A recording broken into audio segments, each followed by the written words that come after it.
beloved Boss Mike Cervera.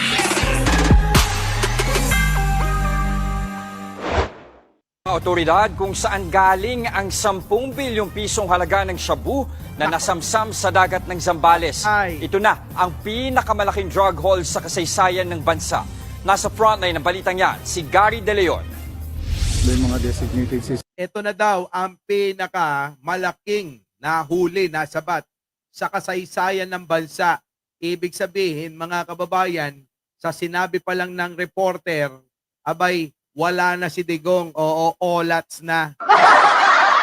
Kaya siguro mga kababayan, etong si Sara, putak ng putak, parang palaka. Hoy! Ibinaba ng mga otoridad ang mga sakong yan mula sa hinarang na bangka sa laot ng Sambales. Nang buksan, dito na tumambad ang kaong-kaong iligal na droga. Suspicious movement because we observed this particular vessel, that it is by itself operating far from other vessels or fishing vessel. And then fishing vessels normally magkakadikit yan kasi pag may nahuli yung isa, maraming isda doon. Ayon sa Philippine Navy, aabot sa 1.5 tonelada ang hinihinala. Grabe, isa't kalahating tonelada. Ang dami-dami niyan. Ang daming uubusin na naman yung mga kababayan natin na malululong dyan. Ano? Kung yan natuluyang maipasok nila mga kababayan, grabe. Ang tinding problema niyan. Kita nyo naman, walang namatay. May nahuli. Ha?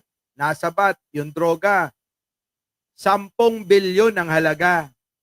Kung kay Digong yan, 6 na bilyon lang tinatago pa. Ang problema, ang pagkakaiba kay Pangulo, si Pangulo nahuli, sinunog niya. Si Digong nahuli, nawala. Nakuha nyo na yung pagkakaiba, mga kababayan. Natandaan nyo po ba yung nasa magnetic lifter na pinalusot nila sa custom? Tapos ibinaba doon sa Valenzuela? Ano po?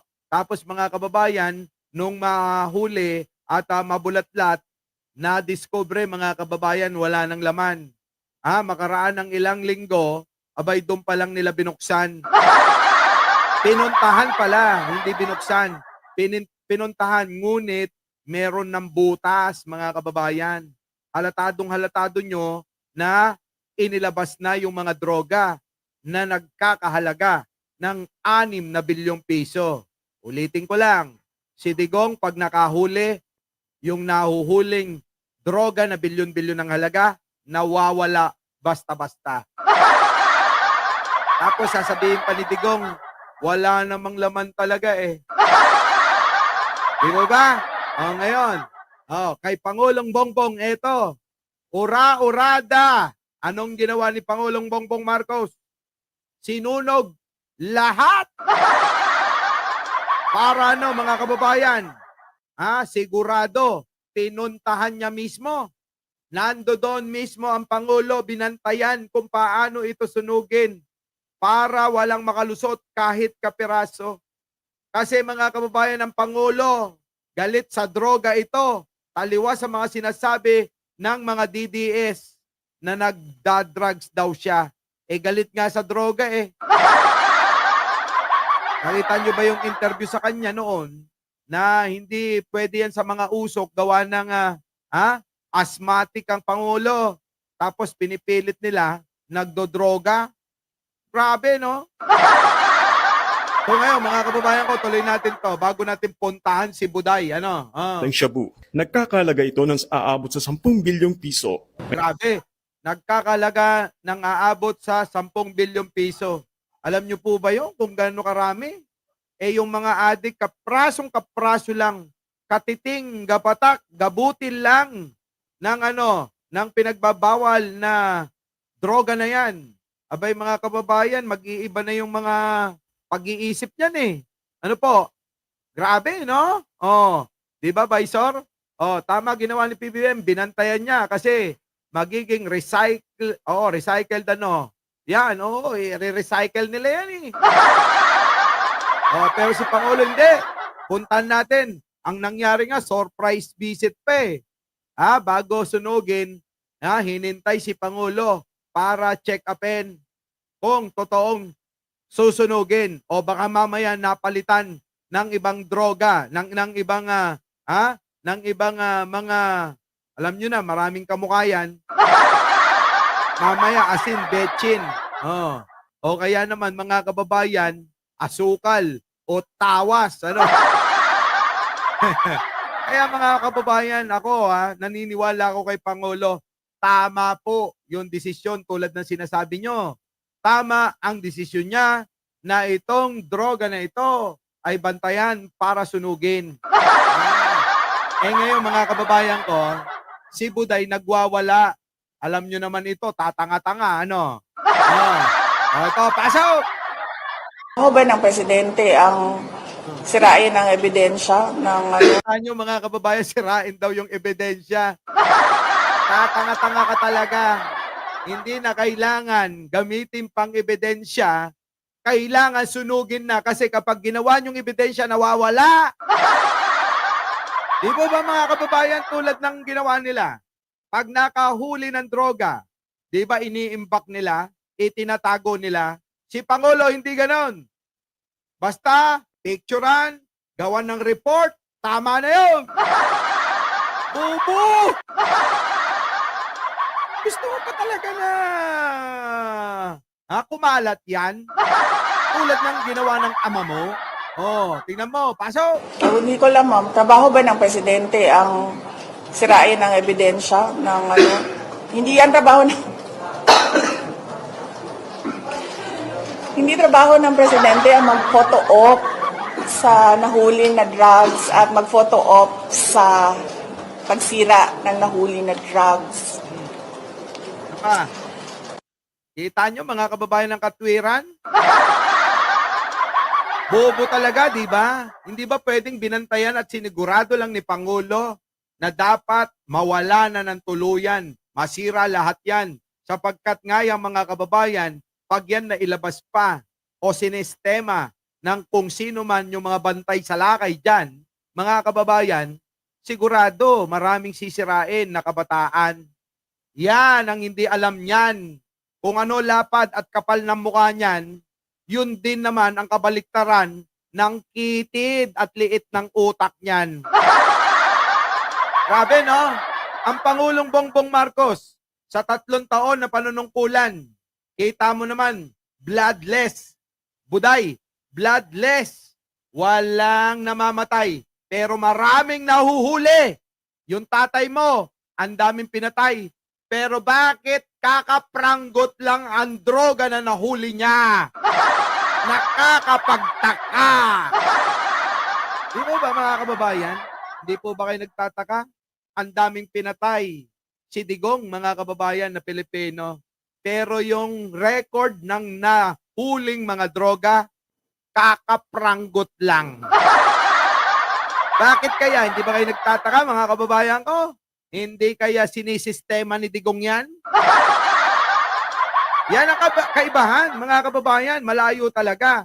Patayan dito, patayan doon. Wala naman nahuhuling droga. Kita nyo? Si Pangulong Bongbong Marcos. Walang namamatay. Pero napakaraming nahuhuli. Diba?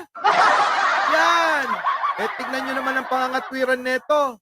Laging palpak, ano? Kailan lang binanatan San Juanico. Sabi mga kababayan, ano yan? Tourist spot yan? Gagawin nyo tourist spot? Ay, naku Paano yung naging tourist spot? Kalarki! Gumaganon pa si Buday, mga kababayan. Sinisiraan pa, mga kababayan, yung ating sariling atin, ano? Di po ba? Ito na, mga kababayan. hindi ko alam, ma'am, trabaho ba ng presidente ang sirain ang ebidensya? Kinang pagmumukha to, mga kababayan. Alam nyo yung kaklase nyo nga nabobobohang kayo? Ganon din ang tingin ko rito. Di ba? Nakakabobo. Lahat ng katwiran nito malayong malayo eh. Sige, tuloy. Siya ng hindi yan trabaho ng Ang tanga mo, Sarah. Anong hindi trabaho? Trabaho na ng presidente lahat, kanyo. Kapag kay presidente, lahat nga sinisisi nyo sa kanya eh. lahat ng mangyayari. Kapag kami nangyaring sakuna, kasalanan ni Presidente. Pag may nangyaring mga mali, kasalanan pa rin ni Presidente. Ngayon, nandiyan dyan, na gustong siguruhin na itong mga droga na ito ay mawala na. Sa paningin ninyo, baka naman kasi nakawin ng mga kaalyado mo. Diba, Sarah? Tignan mo, para kang natatae. Di ba mga kababayan ko? Parang natatae si Sarah. Kasi baka nakawin ng mga kaalyado mo, ibenta sa Davao nyo. Di ba sa Davao maraming adik? Biruin ninyo, ultimong munisipyo, napakaraming adik. Ayun, pinagsisibak. Oo, di ba? Walang yan na yan, mga kababayan. Ultimong munisipyo nila sa Davao City, puro adik. Tuloy, tama na ebak. Hindi trabaho ng presidente ang mag-photo op sa nahuli na drugs at Anak ng pating naman yan, hindi daw patrabaho, hindi nagpapapoto op sa Pangulo. Kung hindi eto'y gustong ipakita ng Pangulo sa sambayan ng Pilipino kung paano siya magtrabaho. Yun. Hindi katulad ng tatay mo, pinapakita. Patay ng mga Pilipino para sabihin kunyari nagtatrabaho. Yung pala, kayo ng tatay nyo. At mga kakampi nyo ang sumisistema ng droga dito sa Pilipinas, kaya walang nangyari sa Oplan, Tukhang at paglaban sa droga nyo. Yun naman pala mga kababayan, sila rin pala ang sumisistema. Di ba ba? mag-photo op sa pagsira ng nahuli na drugs. Kita nyo, hirap na hirap manira si Buday. Buday, yung mukha mo parang oval. Kulang na lang, Buday, ha? Pwede na mag-swimming yung mukha mo, may salbabida. Our beloved Boss Mike Cervera.